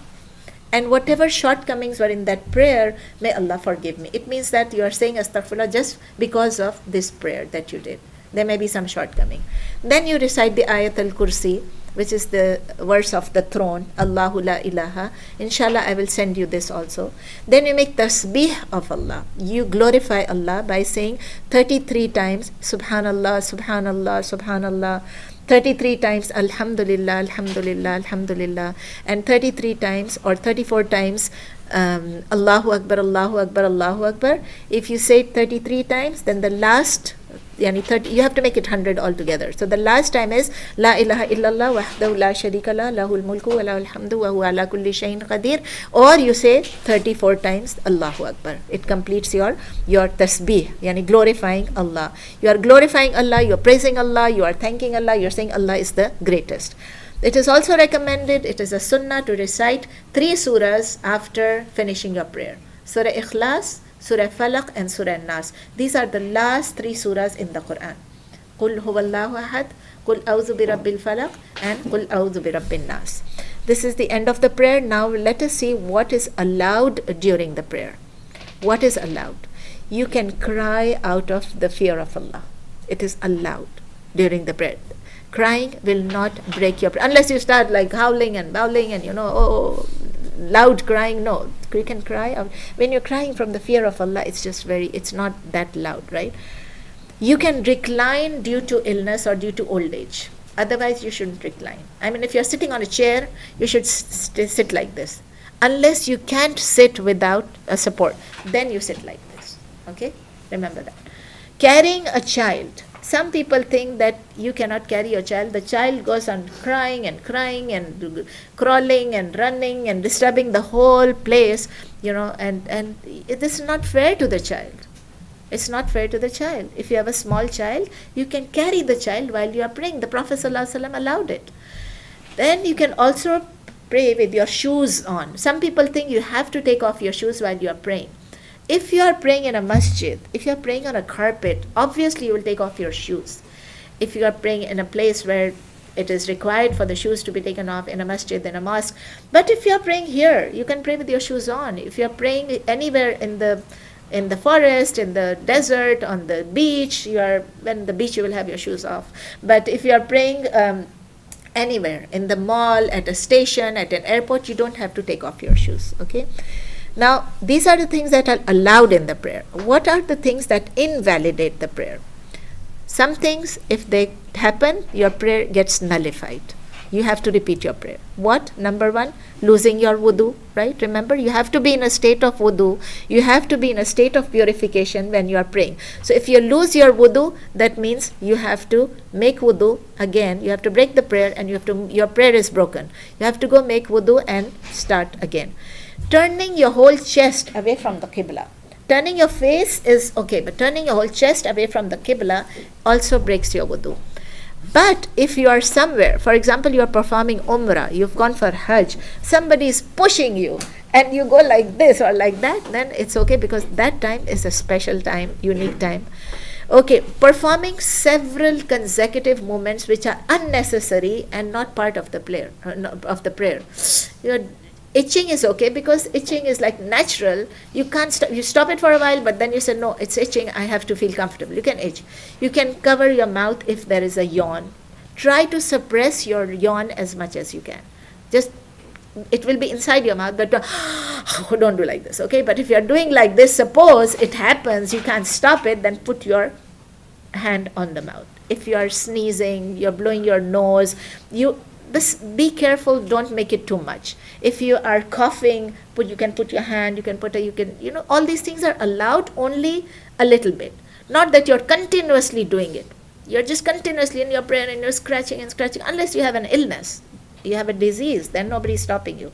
But if not that, then try to focus on the prayer instead of focusing on your body.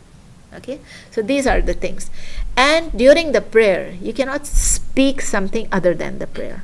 You cannot say something. So even if you're carrying your child, you cannot say, shh, shh, don't talk, mommy is here, no, daddy is here, no, you can't do that. So if it is not part of the prayer, if you need to signal somebody during the prayer, how do you do that? Such as there's a visitor and he's asking you something, you can just let them know that you are praying. Suppose they don't know, and then you just say, if it's a Muslim, they will know, you just say subhanallah and then pray again. Don't talk to them. You can briefly signal with your hand. Suppose you want to say, suppose somebody is looking for something and they're driving you crazy, we are praying and they're saying, where is this, and mom, and where is that, and you can just briefly point, it's there, Not, you don't say it's there, but you just point briefly. Try to not get into their situation. Try to do everything before you start. I told you about the yawn, and I told you about the children, and you cannot speak to them and suppress your yawn, and then laughing out loud. You shouldn't laugh out loud during prayer. Like we say LOL, you didn't write LOL. You are not supposed to take your phone in your hand and say LOL. Don't text during your phone. During the prayer. Don't carry your phone during your prayer, okay?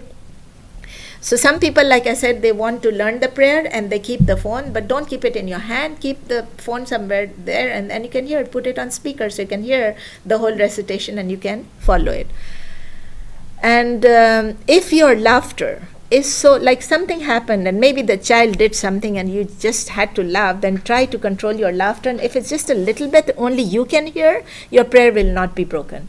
But if you laugh out loud, then the purpose of the prayer is defeated. If there is need to break your prayer, you may just break your prayer and leave. Why do you break your prayer? In what situations?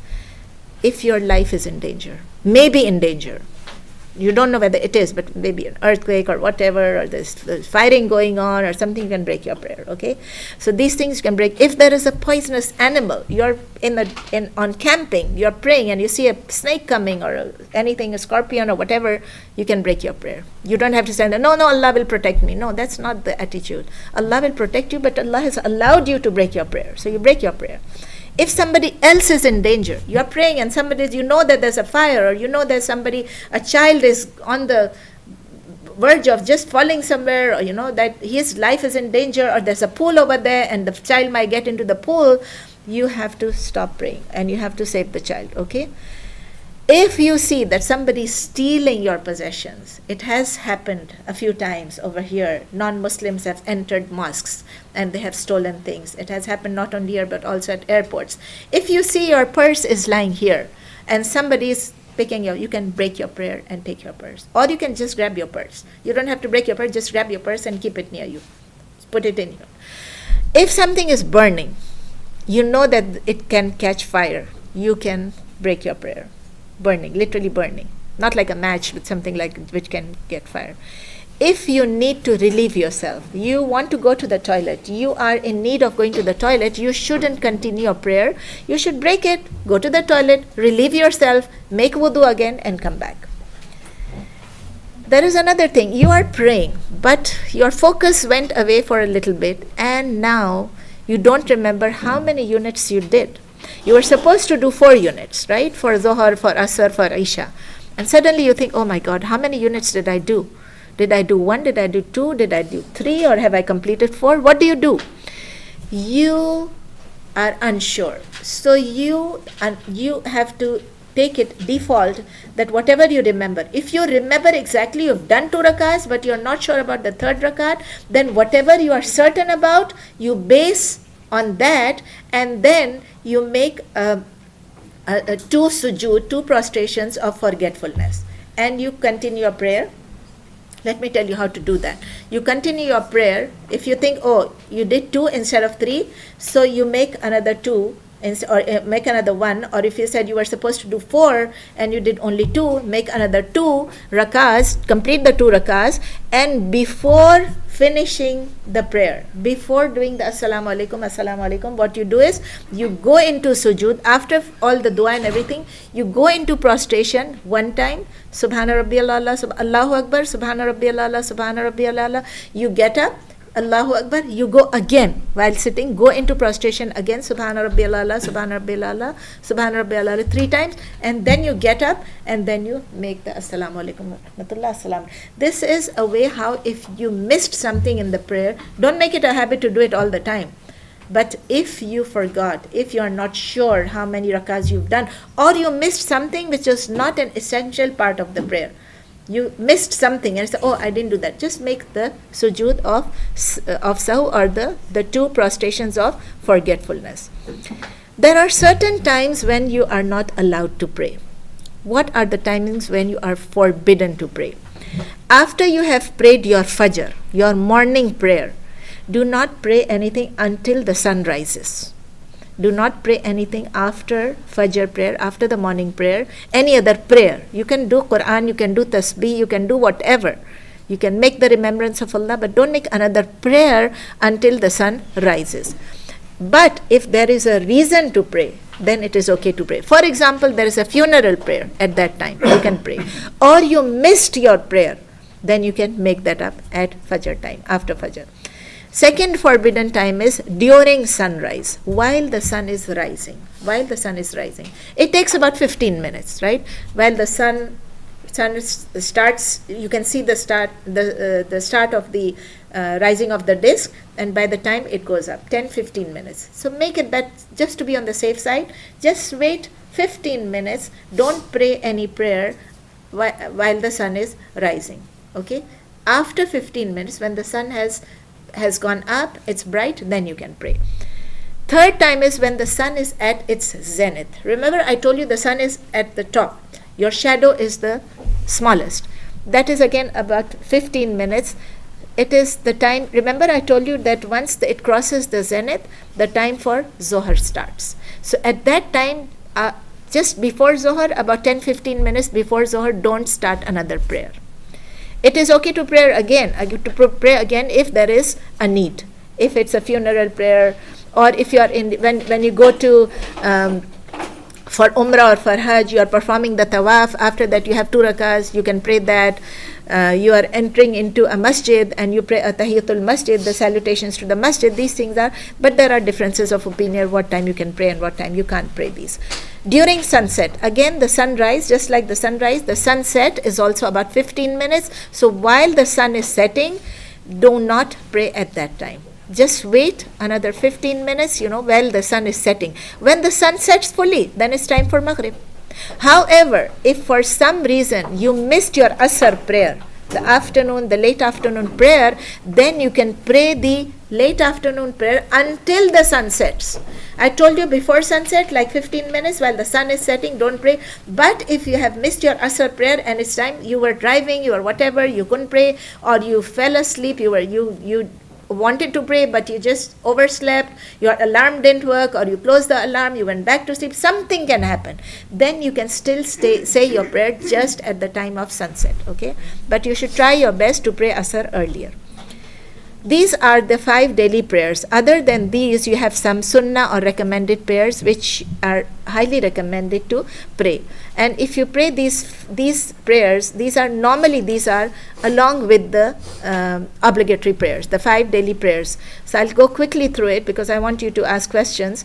2 rakats, 2 units before Fajr. It is highly recommended to pray that prayer 2 before Fajr. So 2 is the obligatory, but before that you pray the 2 rakats in the same way that you pray 2 rakats before the Fajr obligatory prayer when the time has set in, of course. So these 2 rakats are sunnah prayers. They are recommended, not obligatory. Then the Prophet ﷺ said these 2 rakats even while he was traveling. Otherwise, during traveling, you don't have to pray your sunnah, but he used to pray these. Then 2 or 4 rakats units of prayers before your Zohar, before the midday prayer.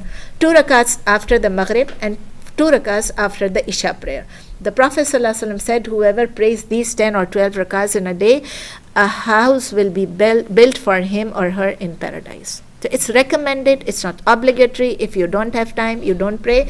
You get reward by praying these voluntary prayers, and they also bring you closer to Allah, because Allah says, my slave comes closer to me, the most closer to me when he is praying his obligatory, doing his obligatory deeds.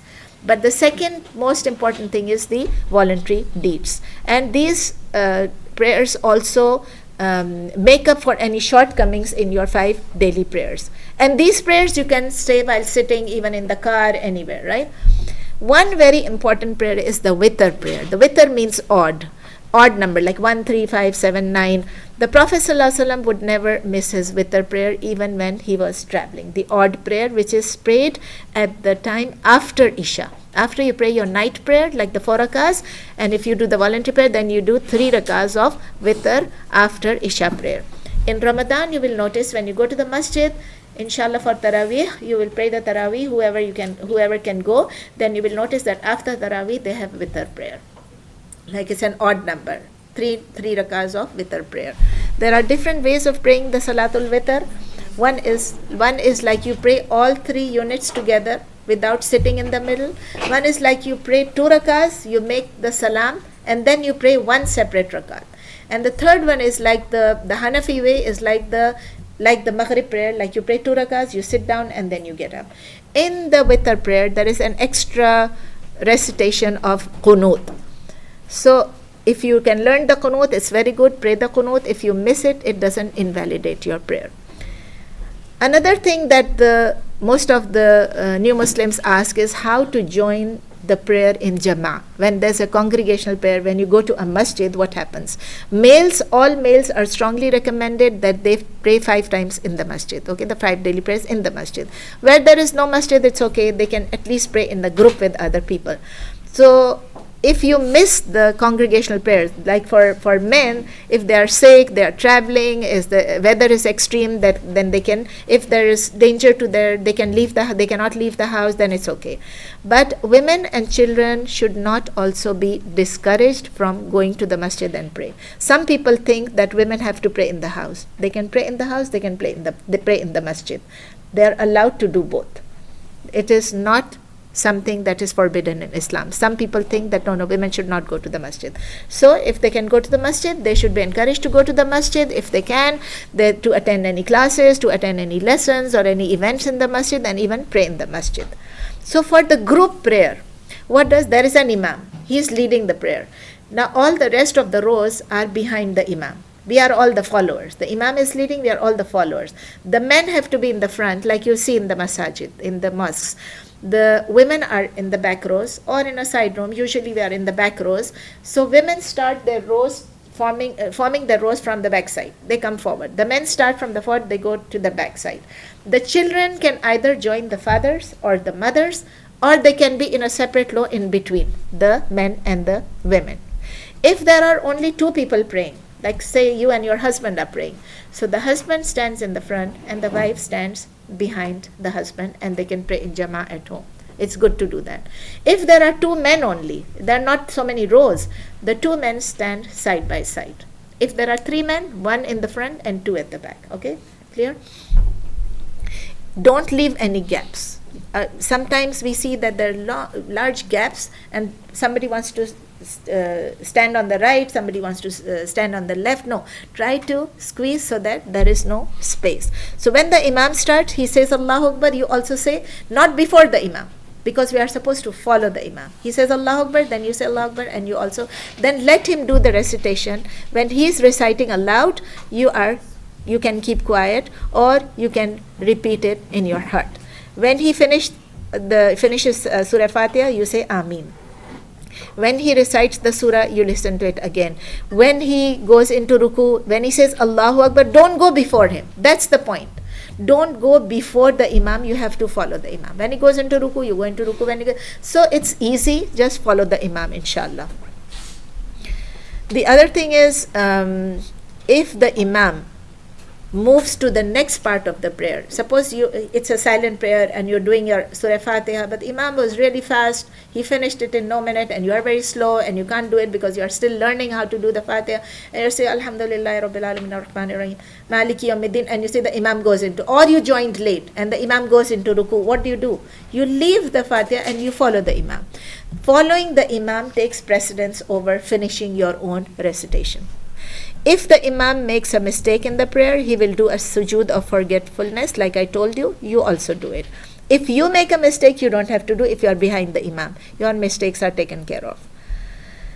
Okay, if you lose your wudu while you are praying in congregation in a masjid, if you lose your wudu, you should just leave the place, you should go, make your wudu and come back. If you can't come back to the same place, just find space and just stand wherever you can and join the place where the Imam is already doing whatever.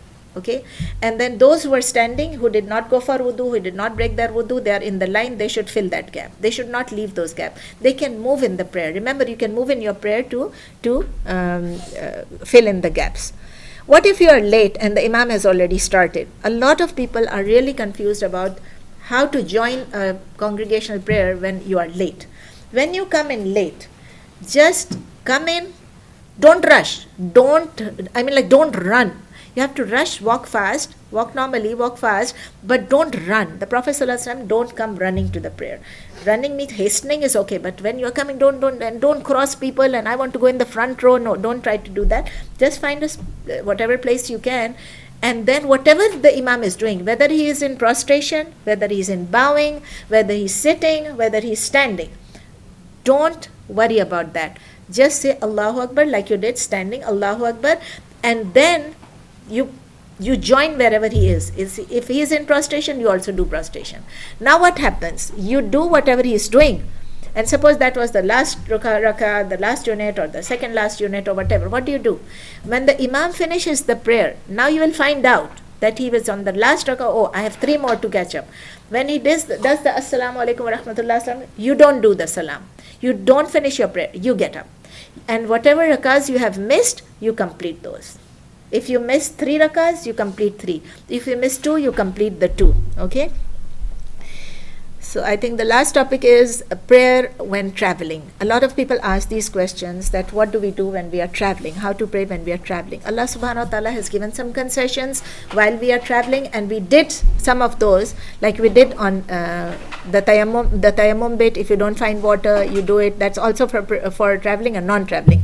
We also said that you can wipe over your socks for a longer period, like 72 hours if you are traveling.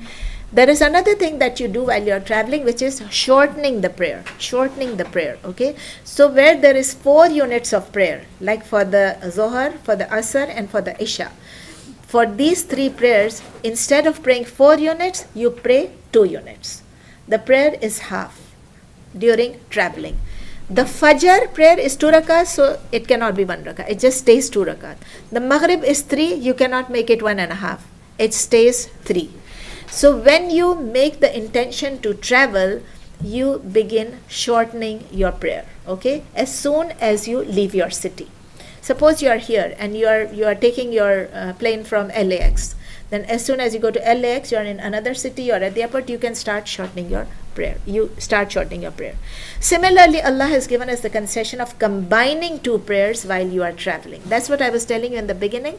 You may not even have to stop at some place and make wudu, go to some place and make tayammum. If you know that your traveling time is so much that you can combine 2 prayers before leaving. You're just leaving your house, right? And it is time, for example, if it's Fajr time, okay? Then you leaving the house, you pray your Fajr and your morning prayer and you leave. You know that you will get to a certain destination where you say you're going to San Francisco or San Diego, where San Francisco is furthest, we are going to San Francisco. You know you will be there in about 6 hours, average, okay? So you know that the time will still be, you will still be on time for your Zohar.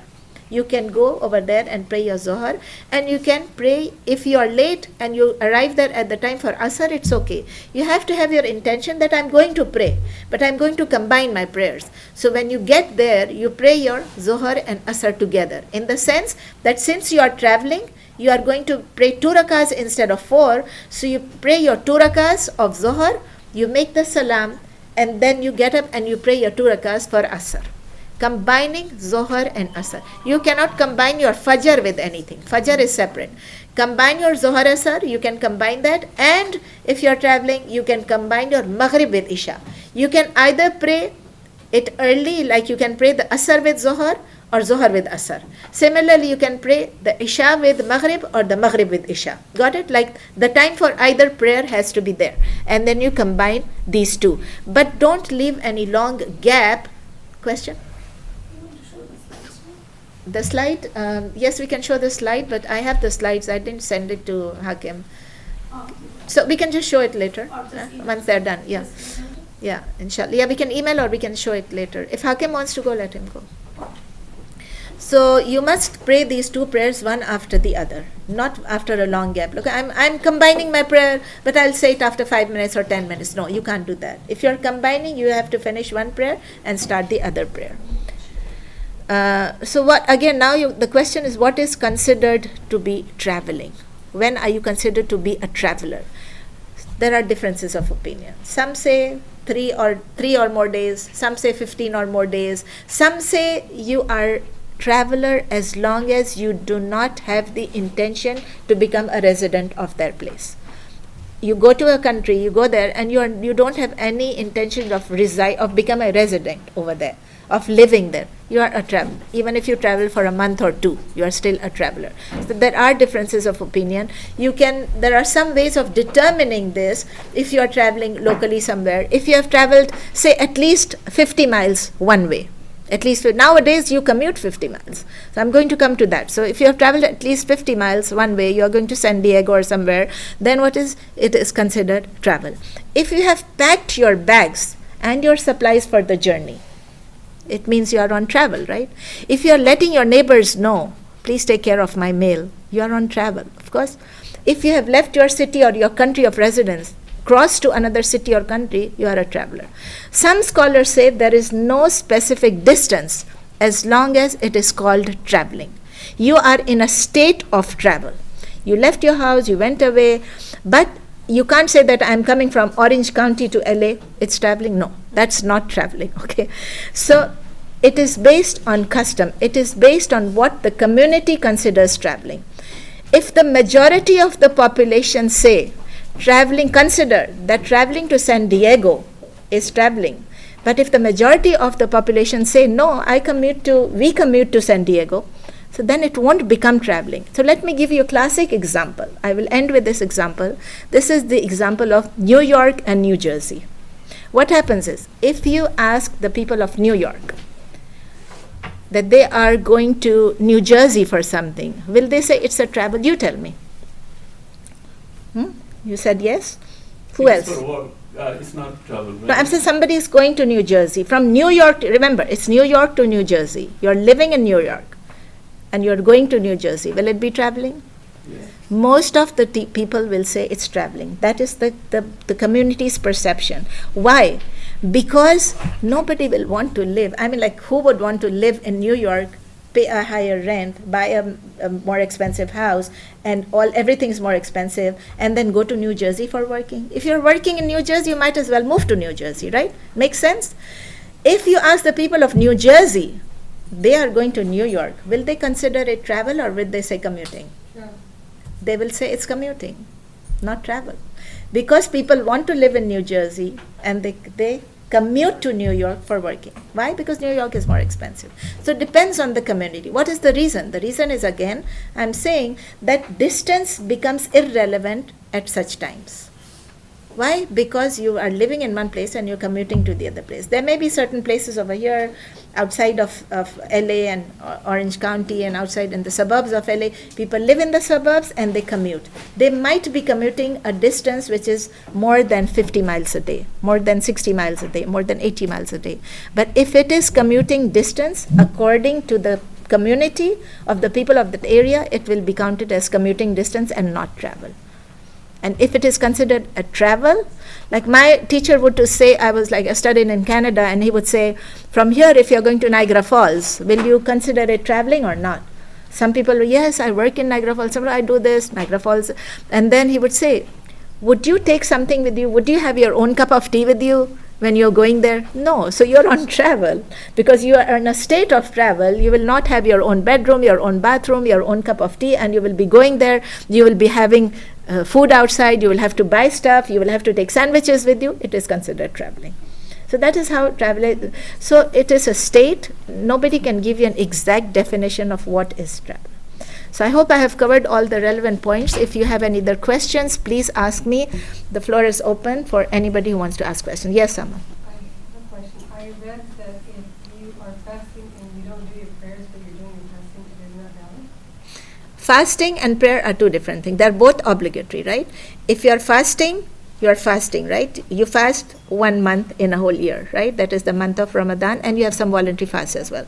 If you're not praying, that is yet another thing. It's not that your fasting is not valid. The fasting is valid, but why would you not pray?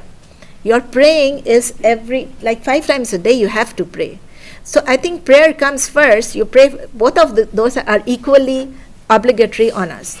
So it doesn't mean that if you pray and you do not fast, then your prayer, it becomes invalid. No, those things are not connected by invalidating the other. Try to make your prayers regular, and that's what Allah says in the Quran again and again, aqimus salah. It means establish the prayer. Allah keeps on saying, establish the prayer. It's not just pray once in a while, once in a lifetime, and then just leave your prayers. Don't be irregular. Try to be regular in your prayers. Yes. Would you be able to make up like Zohar and Asr prayer if you missed it due to work? Due to work? The best thing is that if you're at work, if you are allowed to go to the restroom, if you're allowed to take a 5 minutes lunch break or a tea break, whatever, try to say your prayers on time over there. Even if you have to say it somewhere in a corner, somewhere else, go to the parking lot, anywhere. Don't try to, try to say your prayer instead of missing it. Don't miss your prayer. That's the thing. But if your work doesn't allow you to leave your desk, you have to be there. You can negotiate with your boss that I have to say my prayer. It takes only 5 minutes. It's only 5 minutes. It's just a fard prayer, just the obligatory prayer. You're allowed to go to the bathroom anyways, right? So you go to the bathroom, you come back, you say, can you give me just 5 minutes? I need to. If they allow you, fine. Sometimes you're scared to ask because of the situation. Ask them. If they allow, it's fine. You just say in the corner, go to another room. There must be a kitchen or there must be a pantry or something in the office. Go and say it there. Worst come worst, you go to the parking lot, say it there. Go outside, say it there. Right. So try not to miss your prayer. Yes. So what about if now we allow? Because if we're not allowed to do the prayers on time? Yeah, if you are in a situation where you are not allowed to pray at all, some of your bosses are like stubborn. Yeah, because we're not living in an Islamic country. This Okay. is not easy for us Okay. all the time. It's kind of. Okay, so if you just cannot pray, there is no way of praying, then you can just pray as soon as you can. Like the time for Zohar and the time for us is not like 5 minutes or 10 minutes, right? Whenever you get the chance. Like I said, if you have a lunch break or a tea break, just say it. Even if it's the end of the Zohar time or the end of the Asr time, just say your prayers. Try to say. If for some reason, which Allah knows is a valid reason, then Allah will forgive you. But then you pray as soon as you get the chance. You go home and you pray. Yes. Yes. About wudu, what about polish, nail polish? Yes, nail polish you have to remove. You have to Yeah, remove. unless you have a kind of a nail polish which is called a breathable nail polish, which has come into the market. But then if you have several coats of the breathable nail polish, it won't remain breathable. The water has to touch your skin. That's it.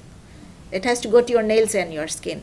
So you can apply it. Suppose you want to go somewhere, you want to apply nail polish. I'm not saying don't apply. Then what you do is you make your wudu, apply your nail polish, keep your wudu intact, go attend your party, wherever you are going. When you come home, again, time for another prayer, remove it and make your wudu. Or keep the nail polish in your purse. You want to apply it over there, remove it, keep the nail polish remover with you. But the water has to go inside. Okay, inside. Yes. For men, when you're wearing a cap, and then it just falls down with you. Cap is not even necessary. It's okay. Let it fall down. Cap is not important for praying for men. It's for women who have to cover their whole body, right? Yes. So after in third and fourth rakat after Surah Fatiha, you don't have to recite. No, Surah? no surah I didn't in know the that. third and four rakas after Surah Fatiha. No surah, no ayat required. Only Surah Fatiha, Amin, and go into ruku. Yes. And one more. Can you do wudu with sea, like water from the sea? Yes. Okay. I didn't cover it because I wanted to shorten it to bring it into the 2 hours which we had committed that I will try to finish it in 2 hours. So the water is pure of, you go to the beach, you can use the ocean water, you go to a sea, you go to a river, you can use the river water, you can use water from a waterfall, you can use water of a big pond which is clean. It's as long as it doesn't smell, the change of the color of the water does not change, it is pure water. And you can also collect rainwater if there's no other water. You can use the water that you have for your drinking purposes. Whatever water is pure and it purifies. It is pure and it purifies. You can even use the snow water. If you're living in I'm a Canadian, so I lived in Canada for so many years. So if you don't have anything else, what you do is you pick up the snow from the road and you just use that, and it's cold, but if there's no other way, then you make your wudu. And if it's harming you, then you make tayammum. That's it. Yes. And you don't close your eyes anywhere? Okay, good question. I deliberately... I keep finding myself closing my eyes and Okay, the question is closing the eyes during the prayer. It is not forbidden to close your eyes during the prayer. It is better because the Prophet ﷺ said, look on the place where you are going to prostrate, right? So if you're standing, look down. It will help you in focusing. If closing your eyes is because you can't focus and you want to close your eyes so that you regain your focus, then it's okay. But otherwise, I close my eyes because that's how I pray. Like that's how I used to pray. So okay. It's like natural for me to say something that I memorized, and I'm praying to.